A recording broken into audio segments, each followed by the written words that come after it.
I never liked leaving anything to chance. Not money, not passwords, not even the way I arranged my desktop icons. At 28, I had $60 million tucked away in accounts most people didn't even know existed. Every login, every transfer, every single investment had layers of protection I had built myself. 2-factor, 3-factor, biometric locks, email alerts. Dummy accounts. If someone wanted to get to me, they'd have to be smarter than a genius or sneak past a security army. And honestly, I liked the idea of thinking I was untouchable. "Dinner's ready," Mom called from the kitchen. I sighed, shutting my laptop. Marcus, my stepdad, was already at the table. He looked normal, easygoing, charming, too charming sometimes. I had learned long ago that charm could hide a lot of things. "You're late," Marcus said with a half smile. "Long day protecting your little empire again?" I felt my teeth clench. "Empire," I said flatly. "I like to call it responsible management." Mom laughed softly. "He's worked so hard. I don't know how he keeps it all straight." I shrugged. Lots of spreadsheets, alerts, checks, constant monitoring. Marcus leaned back, hands behind his head. "Impressive. Really. You could teach a masterclass on paranoia." I forced a smile. "It's not paranoia if it keeps you safe." Mom glanced between us, her fork paused midair. "You two sound like you're plotting something." I laughed lightly, but inside, a tiny spike of unease hit me. Marcus always had that way of saying things, dropping lines that sounded casual, but weren't. Something about the way he said "keeps you safe" felt like he knew more than he should. "So," I said, trying to steer the conversation, "how was your day, Marcus?" "All the usual meetings, deals, checking up on." His eyes flicked briefly to me. "You've built quite a fortress, haven't you?" I froze for a second. Fortress. That word again. He never used that word casually. Yeah, I guess," I mumbled. "It's just careful planning." "Planning's good. Control's better." I paused, staring at my plate. Control. That's exactly what I thought I had. Did he know more than I imagined? Did he suspect something? I pushed the thought away. Knowing what's happening. Nothing slips past me. Mom smiled warmly. "You always have everything under control, honey. I'm proud of you." "Thanks, Mom." I forced the words. I didn't need her pity or pride. I needed certainty. Marcus leaned forward, resting his chin on his hand. "You know, sometimes I worry you trust no one, not even me." I laughed, but it was hollow. "I trust people who earn it, even family." He raised an eyebrow. I met his gaze. "Family earns trust just like anyone else." Mom shifted uncomfortably. "Boys, please don't scare me. You're giving me heart palpitations." I ignored her. My mind was racing. Marcus's tone had that subtle edge, like he was letting me know he already had the keys I thought only I held. I glanced down at my hands, tapping them against the table. How much did he know? How long had he known? "You know," Marcus said slowly, "you spend so much energy locking everything down. I wonder if you ever leave space for anything else." I looked at him sharply. "Everything matters, Marcus. You can't just relax and hope nothing goes wrong." He smiled faintly. "Maybe. But sometimes the tightest locks are the easiest to pick." I froze mid-bite. The words lingered in my mind longer than they should have. Easy to pick. He sounded casual, but I could feel the weight of the implication. My chest tightened. Mom cleared her throat. "Dinner's getting cold. You two sound like a spy novel." I forced myself to eat, chewing slowly. My mind replayed Marcus's words over and over. Easy to pick. He had a habit of knowing more than he let on. My fortress, my digital, financial, mental fortress, suddenly felt fragile. I stole a glance at Marcus. He was smiling that same calm, infuriating smile, like he was enjoying some private joke at my expense. I tightened my jaw. I couldn't let him see me doubt, not yet. Not until I knew exactly what he knew. "Anyway," I said, forcing casualness, "how's work been?" Marcus leaned back, one arm draped over the chair. "Smooth for now, smooth for now." Those words hit harder than I expected. Everything I had built felt stable and touchable. But his tone, his casual smile, Made me wonder if I had been the fool all along. Dinner ended with forced smiles, polite conversation, and a gnawing unease in my chest. I excused myself, retreating to my room. Once the door clicked shut, I exhaled sharply. I sat at my desk, hands hovering over my keyboard, and whispered to myself, I built a fortress. But what if someone already has the blueprints? I woke up to my phone buzzing, the red alert flashing across the screen. My heart sank before. I even read the message, a minor withdrawal attempt from my fund. Not much, just a few thousand, but it shouldn't exist. Nothing should touch that account without my authorization. I slammed the phone down, muttering, no, no, no, no. Morning, sleepyhead, Marcus's voice floated down the stairs, smooth as ever. Bad dreams? Not exactly, I said cautiously. You around my accounts this morning? He laughed, the sound casual, effortless. You really think I'd bother? I clenched my fists. You've always known more than I let on. Don't act innocent. He shrugged, smiling. I just like to keep an eye out, for your own good. I forced a laugh, but it felt hollow. Keep an eye out, huh? My mind raced. Easy to pick locks. Fortress, he had said that yesterday. Now, this coincidence? Maybe, but my gut told me otherwise. I called Evan immediately. You awake? Yeah, man. What's up? You sound tense. I rattled off the alert, explaining the withdrawal attempt. It's small, but it shouldn't exist. Someone's in my accounts. I don't know if it's external or... My voice trailed off. Internal. Evan paused. Internal. You mean family? I sighed. I don't know yet. That's what scares me. Should check everything: logs, IP addresses, access history. And don't trust anyone who has physical access. Physical access? You mean Marcus? I hated admitting it aloud, but Evan's words hit like a cold splash. Exactly. I hate to say it, but he's your obvious suspect. It's too convenient otherwise.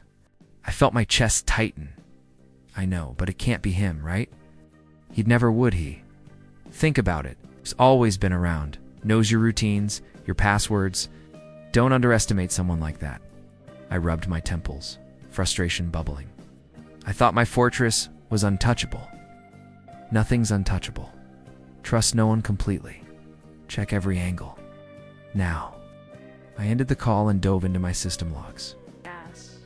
My fingers moved automatically, typing passwords, scanning for unusual activity. That's when I saw it. A subtle, almost invisible breach on IP I didn't recognize. Traced back internally, barely noticeable, but there, I muttered, no, it's him, isn't it? Marcus appeared in my doorway, casually leaning against the frame. Working hard already? Do you know anything about this? I asked, keeping my voice steady. He raised an eyebrow. Know what? I turned to face him. This withdrawal attempt. Minor, but unauthorized. It's from my fund. Marcus shrugged, calm as ever. Maybe the bank messed up. Happens all the time. I narrowed my eyes. Or maybe someone with access to my life knows more than they should. He smiled faintly. You're always so dramatic. You think I'd touch your accounts? I clenched my jaw. I don't know what to think anymore. Marcus leaned closer. I always knew everything, you know. I mean, I like knowing. But maybe I'm giving you ideas. I froze. Everything in me screamed that he wasn't bluffing, yet I had to keep calm. Ideas? About what?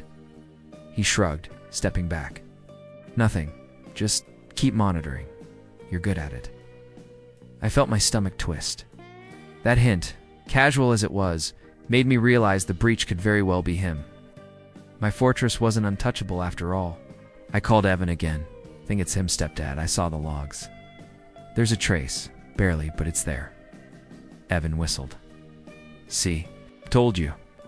No one with physical access should ever be underestimated. That's why insiders are scarier than hackers. I thought he couldn't. I thought I was safe, I admitted, voice low. Every password, every key, I thought he had no idea. Guess you underestimated him. Time to tighten things even further and gather evidence. Quietly. I ended the call feeling a mix of fear and anger. Fear, because I had trusted too much. Anger, because the person I trusted most was probably watching everything I did. Marcus appeared again, this time sitting casually on my desk edge. You seem tense. Something on your mind? I forced a smile. Nothing I can't handle, just an alert from the bank. He leaned back, arms crossed. You know, you're lucky. Most people would panic, but you like challenges, don't you? I clenched my fists under the desk. Challenges are fine when they're expected. This not fine? Marcus's smile didn't waver. Expect the unexpected. That's life. I swallowed hard. He wasn't giving anything away, but everything he said carried weight. He had a way of planting seeds of doubt, and I could feel them sprouting inside me. I focused back on the logs, tracing every movement, every access attempt. My fingers shook slightly, but I couldn't let it show. Marcus's casual presence was suffocating. I'll call Leela, I said finally, more to myself than to him. Bank manager. Maybe she can track it down further. Marcus nodded slowly. Do whatever you think is best. Just remember, I always know more than you think. I exhaled sharply once he left the room. My fortress, my life carefully built, was cracking at the edges, and the person I had trusted the most might be holding the sledgehammer. I whispered to myself, I can't let him win. Not yet, not ever. I didn't believe it at first. Not Marcus. It's not him. I stared at the screen, the transaction logs, the subtle trails of transfers, all leading back to him. Every password I thought secure, every fund I thought untouchable, he had access. Quietly, expertly, like a ghost in my life. He appeared in the doorway, casual as ever. You look tense, he said, his smile too calm, too practiced. Tense. I spat, my voice shaking. You've been siphoning money from my accounts. Every fund, every investment. Don't try to act like this is nothing. Anked? Marcus shrugged, leaning against the doorframe. Siphoning. That's a harsh word. I prefer. Managing? My money, my life. Did you even think about Mom? I felt my hands clench so tightly my nails dug into my palms. Mom's voice trembled from the kitchen. What's happening? Why are you shouting? I turned to her, seeing genuine worry in her eyes, and my stomach twisted. Mom, I just found out Marcus has been taking from me. She gasped, clutching the counter. Taking? How? Why? Marcus walked closer, his tone mockingly gentle. Why? Because I could. Because you left it unguarded in ways you didn't even know. I mean, you should admire my cleverness. I froze. Admire betrayal? I felt my blood boil, rage and humiliation mixing into a storm I couldn't control. Cleverness? You destroyed my trust. You're my family. How could you? He held up a hand. Relax. I didn't destroy anything. I just reshaped reality a bit. You've always been so obsessed with control. I just proved a point. Proved a point. I repeated, disbelief coating every word. You proved you're a liar, a manipulator, eh? He laughed softly. Words. So many words. You act like I committed a crime. And technically, I haven't. Yet I gaped at him. Yet, are you threatening me? Marcus tilted his head. Not threatening. Observing. You see, power isn't just about numbers. It's about influence. And influence, my dear, comes from knowing more than the other person thinks you know. I wanted to hit him. I wanted to scream. Instead, I sank into my chair, trying to process the betrayal. Every plan, every strategy, every sleepless night spent protecting my money, he'd been inside all along. I stood abruptly. You think you're untouchable? That I won't fight back? He shrugged again. Fight back? I'm curious to see how you'll do it. Please enlighten me. I breathed heavily, anger and humiliation twisting together. I'll gather evidence. Every move you've made, every trick, every loophole you exploited. And then, my voice dropped to a whisper. You'll regret this. Marcus smirked. Regret is subjective, isn't it? I enjoy watching you squirm. It's enlightening. I slammed my laptop closed. I don't have to endure your games. I'm taking legal action. Oh, I'm sure Sophie will love to hear from you, he said smoothly, as if he'd predicted my next move. I froze. Sophie, you know my lawyer? He chuckled. Of course. Everything I do is calculated. I know the players, the rules, the moves before anyone else does, including your precious lawyer. I felt like the floor had dropped out from under me. Every strategy I thought I had, obsolete. Every trust I placed, betrayed. Marcus's eyes gleamed with a mixture of amusement and challenge, daring me to react. I ran my hands through my hair, pacing. I can't believe this. I thought you were just a nuisance. A manipulative, irritating nuisance. But this... My voice cracked. This is war, he raised an eyebrow. War or evolution. You see, I'm just helping you grow. Learn lessons about trust, control, and reality. I laughed bitterly. Lessons? You ruined everything. I worked for years to build security, stability, independence. And you, my chest tightened. You violated it all. Marcus's smile didn't falter. Violation is such a negative word. I prefer guidance. I clenched my fists. You're a monster. A monster in plain sight. He shrugged, taking a step closer. Monster. Maybe. Or maybe someone who sees the world as it is. You, my dear, are too rigid, too careful. Life isn't spreadsheets and alerts. Sometimes, life is taking what's offered and shaping it to your will. I swallowed hard. The rage was boiling over, but I forced myself to breathe, to think. I couldn't act impulsively. I had to be strategic, meticulous, patient. I'll gather everything, I said firmly, almost to myself. Emails, logs, transfers, every single thing. And I'll make sure you're held accountable. Not through threats, not through anger, through action. Marcus nodded slowly. I'd expect nothing less from you. That's why you're fascinating. I looked at him, fury blazing in my eyes. Fascinating? You fascinate me with how low a person can go. He chuckled softly. And yet here you are, plotting. That's why I respect you. Your mind is exquisite. I slammed the door behind me, leaving him standing there with his smug smile. I sat at my desk, staring at the screen, and whispered to myself, you're going to pay for this. Every second, every trick, every lie.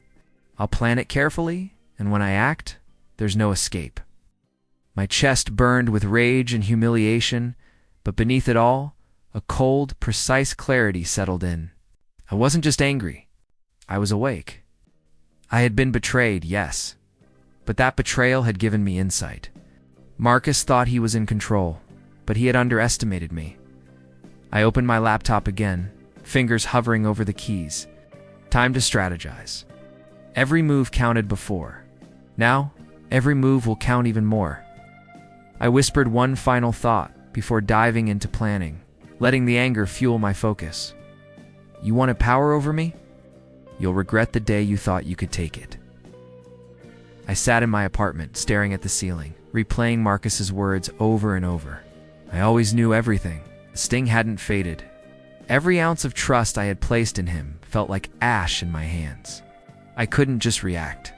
I had to think. But thinking only made the moral weight heavier. Expose him legally? Take revenge privately? Cut all ties and walk away? The phone rang. I picked it up before it stopped. Alex here, a calm, precise voice said. You mentioned you might need some help. I swallowed. I need someone to track him. Document everything, quietly, without leaving a trace back to me. Understood. You want evidence, correct? Yes. Everything. His movements, transfers, any digital footprint tied to my accounts. I want it airtight. Consider it done. But be aware you're opening a door. Once you start, it won't close easily. I know. My fingers tapped the table. I wasn't impulsive. This would be calculated. Every move documented, every misdeed noted. I needed control back. Later, I called Mia. I hadn't spoken to her in months, but I needed clarity, an outside perspective. "Mia," I said when she answered, voice tight, anxious. I found out Marcus has been siphoning from my accounts. Every fund, every investment." She was silent for a moment. "Anus, I'm sorry. I didn't know. I need advice, not sympathy. I can't lose control. I can't just scream at him or react emotionally. Don't have to react alone," she said softly. "But remember, obsession can destroy you faster than him. Take your time, plan carefully, but don't let it consume you." "I won't," I said, though I wasn't sure if I fully believed it. "I need to reclaim what's mine. Not just the money. My dignity, my control, my everything." Mia's voice was gentle, almost pleading. "Be careful, Anus. Revenge is a powerful drug. Make sure you stay the person you are, not what he made you feel." I nodded, even though she couldn't see me. "I know. I'll stay focused." After the call, I stared at my laptop. I began compiling every irregular transaction, every suspicious log, every moment Marcus had interfered. The thrill of control returned slowly, but alongside it, a dangerous obsession. I had to be meticulous. No slip-ups. No emotion-driven mistakes. Alex's voice cut through my thoughts later that evening. "I've started tracking him. His patterns are predictable. He believes he's untouchable, which is perfect. You can use that." I leaned back, nodding. "Perfect. Document everything. I want his arrogance recorded. Every lie, every manipulation. This isn't just about money, it's about control. About proving he underestimated me." "You sound focused," Alex said. "Careful, though. Obsession has a way of blinding you." "I know." My hands curled around the edge of the desk. "But this time, I'm the one in control. I can't let him see me sweat. I need to be calm, publicly composed, privately precise." Alex paused. "Understood. Your plan is sound. Just don't lose yourself." I ended the call, staring out the window at the city lights. I whispered to myself, "You thought you could break me. You thought you controlled everything. But now, I control the story." Later, Mia called back. "You sound different. Calm, but intense. Be careful, Anus. Revenge feels good in the moment, but it can leave scars you don't see." "I know," I said. "But it's not just revenge. It's justice. Every move he made against me. It's all coming to light. And I'll do it without exposing myself. Quietly, perfectly," she sighed. "Just don't forget there's life beyond this, okay? Don't let him be the center of your universe." I smiled faintly, though there was no warmth. "I won't. But right now, he needs to understand what happens when someone underestimates me." The night stretched on. I kept compiling, cataloging, analyzing. Every word Marcus had ever said, every subtle implication, every smile that hid manipulation documented. I could feel the shift inside me. Anger and humiliation had transformed into calculated focus. I was no longer reactive. I was patient. I was planning. I whispered to myself, voice low but firm. "I'll win this. Every move, every decision, every secret he thinks he has, I'll uncover it. And when the time comes, he won't see it coming." My mind raced with scenarios, strategies, and contingencies. I sketched out sequences, possible reactions, every potential slip Marcus might make. The thrill of control returned, stronger than before. Obsession was dangerous, yes, but I would channel it. I had to. I glanced at my reflection in the darkened window. The man staring back was different from the one who had discovered the betrayal. He was sharper, colder, ready, focused, and more determined than ever. I whispered one last time before sleep claimed me. "You wanted to destroy me, Marcus. But you made the mistake of thinking I wasn't paying attention. I am, and I'll make sure you regret underestimating me." I leaned back in my chair, watching Marcus fumble through his latest deal. The emails, the calls, the minor mistakes he never would have made before, I had predicted them, orchestrated them even. Each misstep, each slip, was a victory I savored quietly. I didn't need to gloat. The evidence, the pattern, was enough. The phone buzzed. "Vivian, I know you're tracking him," she said, voice low, hurried. I didn't realize it would get this far." I raised an eyebrow. "You didn't think it would? You handed him my accounts, manipulated transfers, created diversions. You were a part of this." "I didn't think he'd go so far. I wanted the money, yes, but I didn't think he's dangerous." "You need to be careful." "I'm already careful," I said smoothly. "But you're useful. I can use your position to tighten the net around him." Vivian hesitated. "And then what? You want revenge?" I smiled faintly, though it was cold. "I want justice. Every move he's made against me, every trick, every light, all comes out. And you'll help, whether you like it or not." Okay, but don't underestimate him. Marcus is unpredictable." "I'm not underestimating anyone. I control the game now." I ended the call and leaned back, feeling a strange mix of triumph and guilt. Using Vivian felt wrong, but she had made her choice. I had to. Later, I met Damien at a cafe, pretending casual curiosity. "You've noticed his slipping, right?" I asked, stirring my coffee. Damien smirked. "Slipping? That man's been a disaster. I thought you'd notice sooner." I've been watching carefully. "It's been interesting." You'd say that again. "He's overconfident, doesn't check details, plays too fast. Everyone sees it. Everyone's talking." I nodded, masking the satisfaction that burned inside me. "Exactly what I need. Public perception matters." Damien chuckled. "Funny thing, he's destroying himself. I just report what I see." "Keep doing that," I said softly. "I'll take care of the rest." Walking back, I felt a strange thrill. Control was returning, but it was uneasy. Every victory was small, deliberate, but satisfying in a way I didn't entirely trust myself to enjoy. Later that night, Marcus called.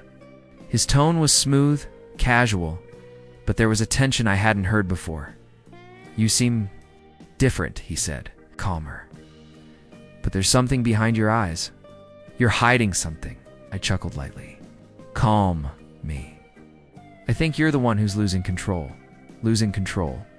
I don't think you understand. I always know what's happening."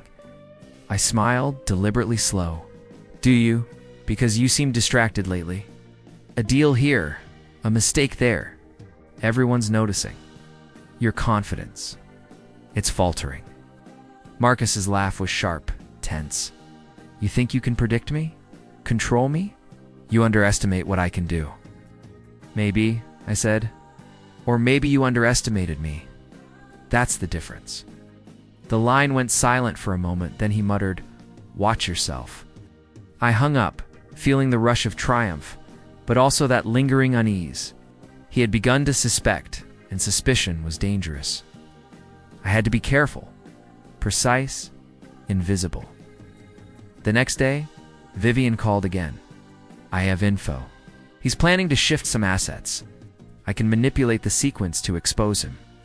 "Perfect," I said. "But be subtle. We don't want him suspecting anything yet, understand? I'll do it my way, but don't forget, he's still unpredictable." "I haven't forgotten," I said. "That's why we move quietly, deliberately. You make the moves he won't see. I'll handle the rest." I ended the call and returned to my laptop, documenting every transaction, every minor mistake Marcus had made. Each line of data, every misstep, was a tool I could use later. I felt satisfaction in something darker. Guilty satisfaction. Watching him falter, making him look foolish shit was intoxicating, but I hated that I felt joy in it. The phone rang again. It was Alex. "He's starting to notice patterns," Alex said. "Not specifics yet, but he's uneasy." "You're making him sweat," I smirked. "Good, let him sweat, but I have to stay ahead. Every move he makes, I'll anticipate. Every reaction. Predicted." "Don't let the obsession cloud your judgment," Alex warned. "You're playing a dangerous game." "I'm aware," I said. "I've never been more aware of anything in my life." That night, Marcus arrived unannounced. He leaned against my doorway, casual as ever, but I could see the flicker of uncertainty in his eyes. "You've been busy," he said, voice low. "I don't know what you're doing, but I feel it. You're different. Smarter, maybe. More careful." I smiled, calm, letting my eyes meet his. "I've always been careful. I just learned from my mistakes, stepped closer. You've changed. That's unnerving. I thought I knew you." "Thought wrong," I said softly. "And that's your mistake." He studied me, narrowing his eyes. "I don't like being wrong." "I know," I said, voice steady, "and that's why I win. Every mistake you make, every overconfidence, every slip, you underestimate me. You've done it too many times." He laughed, but it was forced. "You think this is over?" "It's just begun," I said. "But remember, I'm calm, patient, deliberate, and I always play to win." As he left, I felt the weight of the night settle in. I was regaining control, yes, but the line between strategy and obsession blurred. I cataloged every move, every exchange, every psychological pressure I had applied. Marcus had faltered, credibility slipping, minor investments crumbling, his arrogance exposed to the world. But I knew he was dangerous, aware, calculating, suspicious. I whispered to myself, fingers tracing the edge of my notebook. This is the power shift, but it's delicate. One wrong move, and it all falls apart. Allowed myself a brief smile. The tide was turning. Marcus was no longer untouchable. His empire was cracking, and I was standing at the center, pulling the strings, and yet the unease lingered. Triumph tasted bitter when mixed with the knowledge that I had manipulated. Deceived and trapped someone I once called family. I closed my laptop, whispering softly, "Control is mine. For now, but I'll remain vigilant. Every step, every move, every moment. Calculated. Always calculated." I watched from my office as the news alerts kept pinging across my screen.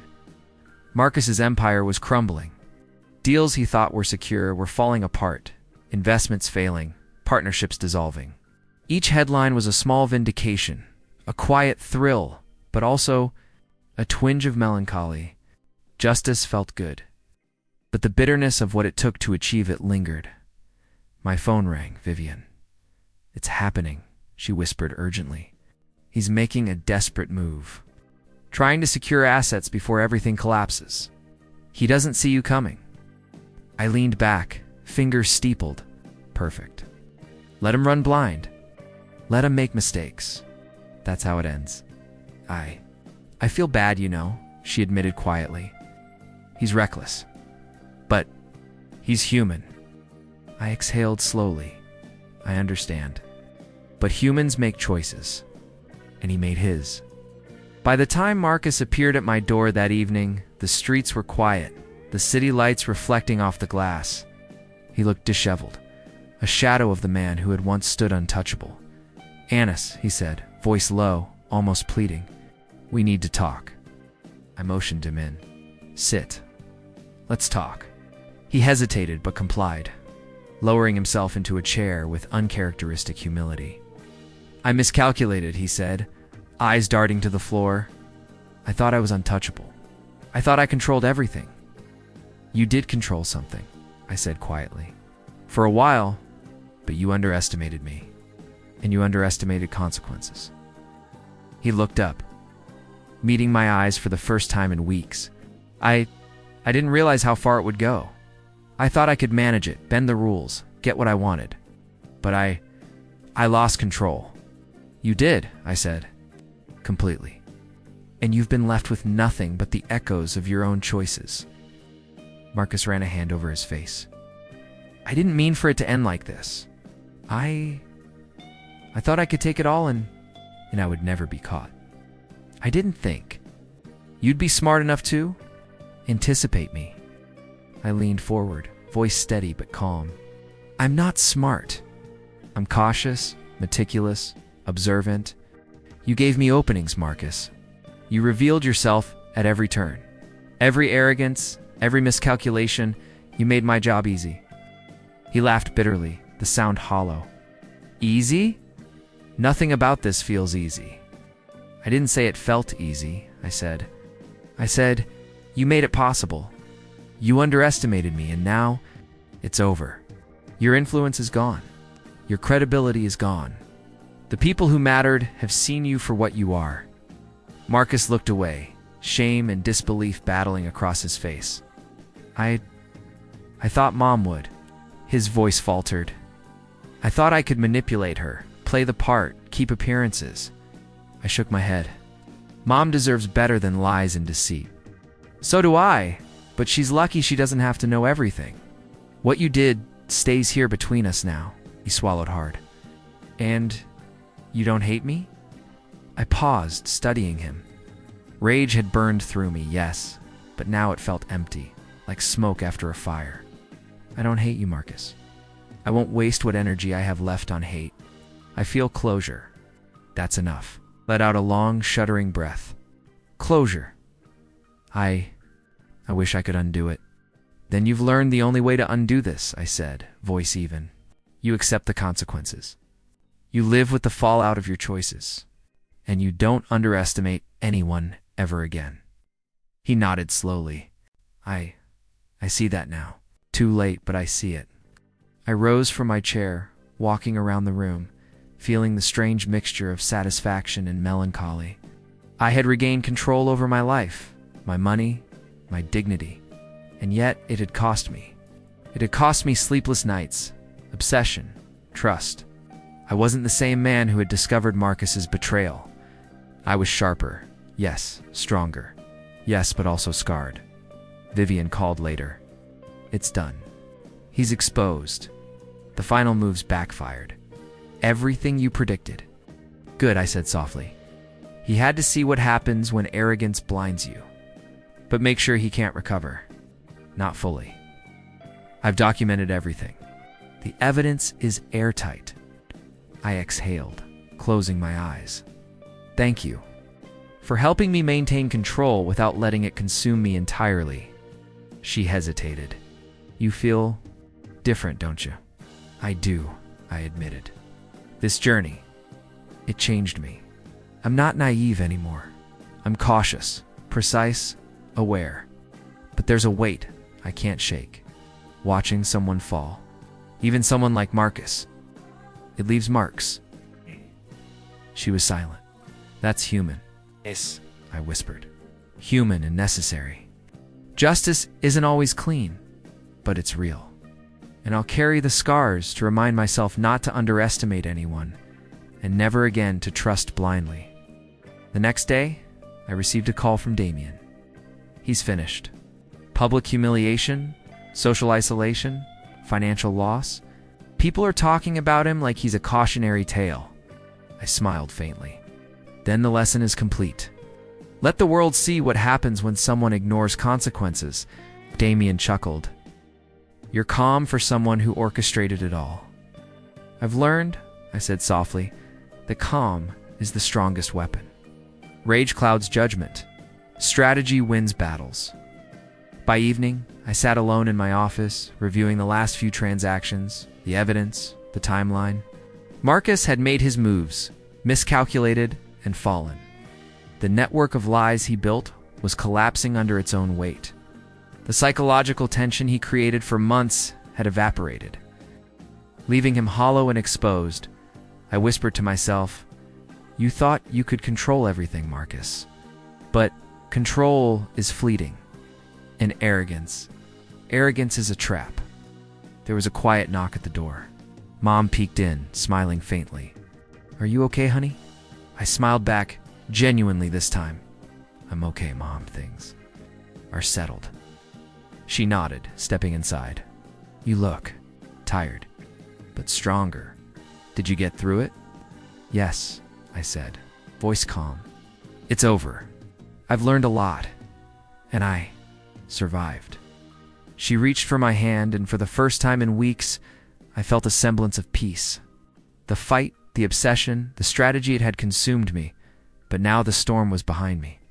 I was stronger, wiser, and though scarred, I had emerged whole. Later, I sat back in my chair. staring out at the city lights. The world continued indifferent, but I had regained my place in it. Marcus's downfall was complete. Karma had struck, and I had survived, not unscathed, but victorious. I whispered one last thought, barely audible. Justice isn't always pretty, Marcus, but it's real. And now, it's done. The apartment was quiet, and for the first time in months, I felt the weight lift. The chaos Marcus had caused was behind me. My accounts, my investments, my life, they were mine again. We bet. Reclaiming control wasn't just about numbers. It was about myself, Mr. Hayes. Stopped by, his gray eyes sharp but kind. I hear you've weathered quite the storm, he said, voice calm. I have, I admitted. And I've learned more than I expected, he nodded. Trauma teaches, if we let it. But it can also consume if we don't redirect our energy. I know, I said. I spent so long chasing vengeance, analyzing every misstep. Now, I want to rebuild. Focus on what matters. Not just money, but life, integrity, trust.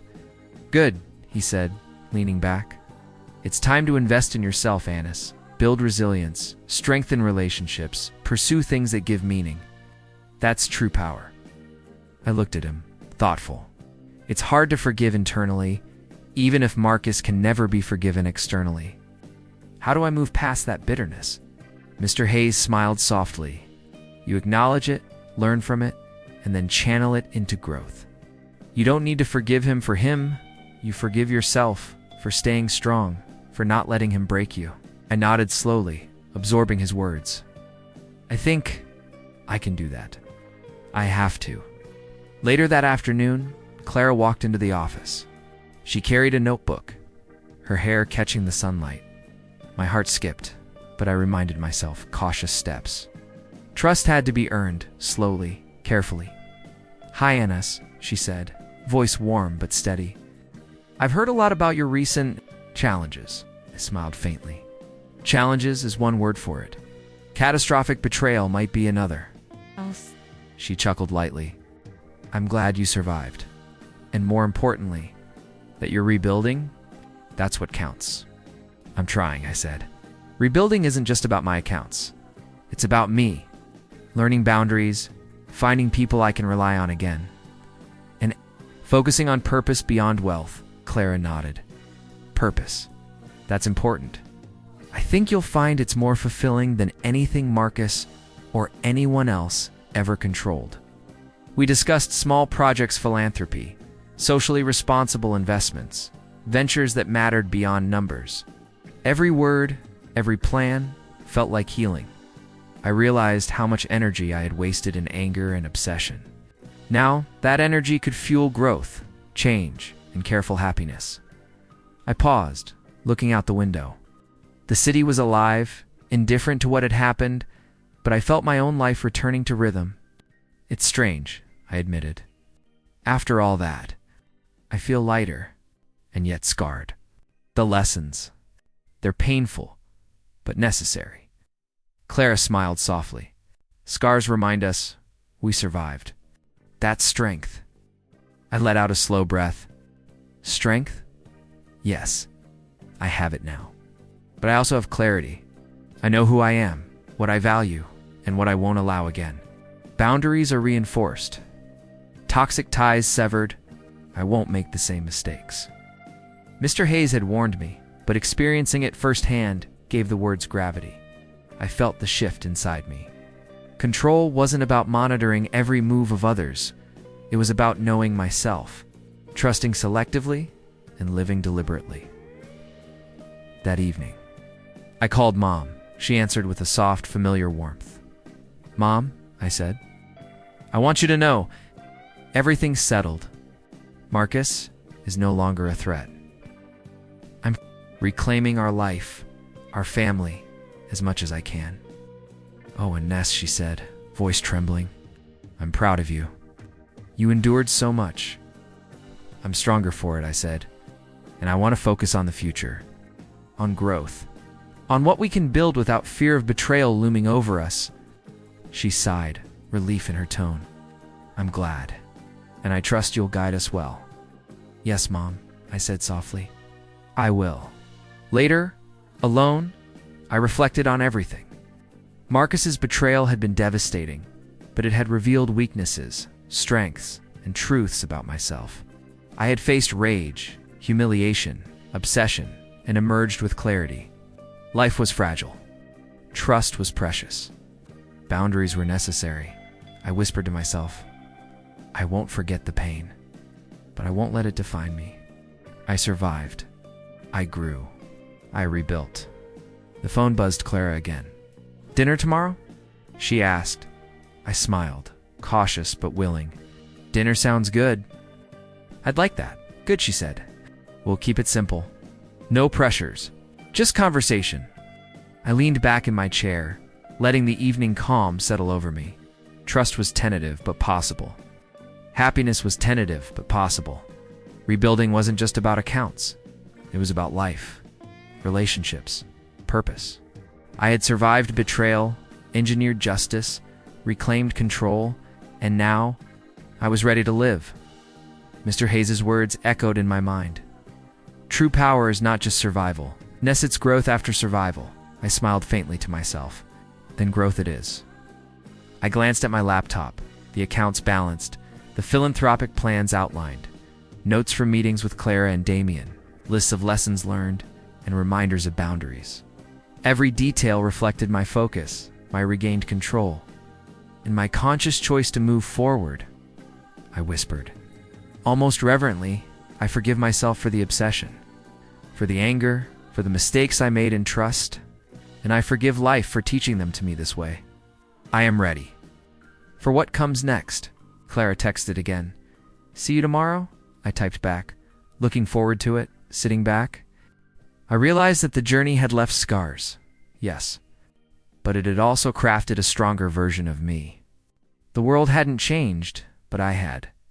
I had survived, adapted, and learned, and for the first time in months, I felt hope. Real cautious, steady hope. I whispered one last time to the quiet room. I'm ready. And this time, I'll build something lasting, meaningful, and mine. I sat in my office, sunlight spilling across the polished floor, and let myself breathe. Months of tension, anger, strategy, and sleepless nights have ended. The $60 million fund is secure. My account's untouchable. My life finally in my hands. But it's not the money that matters anymore. It's the mastery over myself. The calm after the storm feels strange, almost foreign. I reach for my phone, seeing messages from Clara, Damien, and Alex. Each is a reminder that life continues, that people matter beyond their role in Marcus's downfall. I type a short reply to Clara. See you tonight. Simple, careful. Cautious trust building. The phone buzzes again.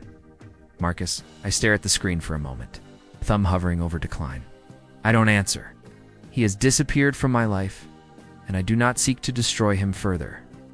Let him live with what he's done. That's enough. The absence of contact feels heavier than confrontation. I whisper to myself, you no longer control me. You never will again. I lean back, eyes tracing the skyline. Every decision I made, the careful planning, the documentation, the patience, it all led here. I didn't just reclaim my fortune. I reclaimed myself. Each calculated step, every choice to stay calm instead of impulsive, shaped me. I feel the lingering weight of betrayal, but I also feel the quiet strength of survival.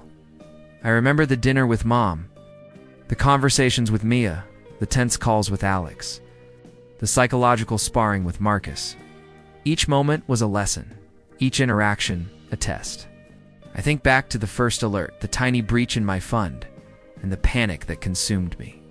The fear, the rage, the meticulous plotting, it all seems distant now. Like a shadow I've outgrown, I hear Clara's knock on the door. Hey, she sighed softly. Hey, I reply, trying for warmth, not casualness. She smiles faintly, settling into the chair across from me. You seem lighter, she observes. Like the storm's past? I am, I say. It has. but it took everything to get here, and I'm still learning what comes next. She nods. I like that. You're cautious, but you've grown. It shows. I glance at her, hesitant, realizing how much trust I've rebuilt, how much I'm willing to allow someone new in my life. It's not easy to rebuild trust, I admit, but possible, with effort, patience, and boundaries. Boundaries, she repeats, thoughtfully. That's healthy. I respect that, smile faintly. I've learned they're essential. Without them, people like Marcus can invade, manipulate, and destroy. Boundaries protect me, my life, my mind. She leans forward slightly. And you're stronger now, smarter. You've survived betrayal, regained control, and you're still standing. I nod slowly, feeling a rare sense of quiet pride. I am, but standing isn't enough. I have to move forward wisely, cautiously, without letting the past dictate me completely. Later, alone again, I revisit my accounts, philanthropic plans, and notes on investments. Everything is in order, perfectly structured. I feel a strange mix of satisfaction and melancholy. Satisfaction for the order I've restored, melancholy for the battles fought and the energy spent on revenge. I whisper to myself, power is not just money, it's clarity, restraint, and knowing yourself. I think back to Marcus one last time. I do not feel hatred. Only recognition of his failure, his flaws, and the consequences he chose. The closure is quiet, not vindictive. He has disappeared from my life entirely, leaving no loose threads to chase, no grudges to maintain. My strength comes from letting go as much as from reclaiming control. Mr. Hayes' voice echoes in memory. Growth is the reward. It's not the destruction of others. I smile faintly, knowing the truth in it. Revenge had its place. Justice had to be served. But ultimately, it was about reclaiming myself. The emotional mastery, the calm, the cautious optimism, they are the true victories. The city hums outside my window. Cars, people, life moving forward. I feel part of it, engaged yet careful. The trauma remains a faint echo, but I've transformed it into wisdom and vigilance. I whisper, almost reverently, I've survived betrayal. I've reclaimed my life. I've learned trust, patience, and caution. I am ready for what comes next. I glance at the framed photos on my desk, Mom. Moments with friends, early successes. They remind me why I fought, why I stayed vigilant, why I couldn't let Marcus's betrayal define me. Every choice I made, every step I took, was in honor of my life. It's not his mistakes. A text buzzes from Damien. Big congratulations. You're untouchable now. I smile faintly, typing back, thanks. But untouchable isn't the goal. Purpose is. I sit back, hands clasped, reflecting on the path from paranoia and rage to control and calm. The lessons are clear. Vigilance, boundaries, patience, and discernment are worth more than blind trust. Love, friendship, and careful trust building matter more than money. The wealth can empower those choices. I whisper to the room, to myself, to the quiet universe outside. I survived betrayal. I survived rage. I survived obsession. I am stronger. I am wiser. I am cautious, not reckless. And now, I am free. The evening sun fades, casting golden light across my desk. I glance at Claire's message, smile faintly, and reply, see you tonight. Alone I feel peace. Not the naive peace of someone untouched, but the earned peace of someone who faced treachery, engineered justice, and emerged stronger. The cost was high, but the reward, self-mastery, is priceless. I rise, stretching, feeling energy and clarity returning. The city waits, life waits, and I am ready. I have power, but tempered with wisdom. I have freedom, tempered with caution. And above all, I have myself untouchable in spirit, careful in trust, and prepared for the unknown ahead. I whisper one last time, softly for no one but myself. I am whole. I am strong. I am ready. And this time, I build life, not battles.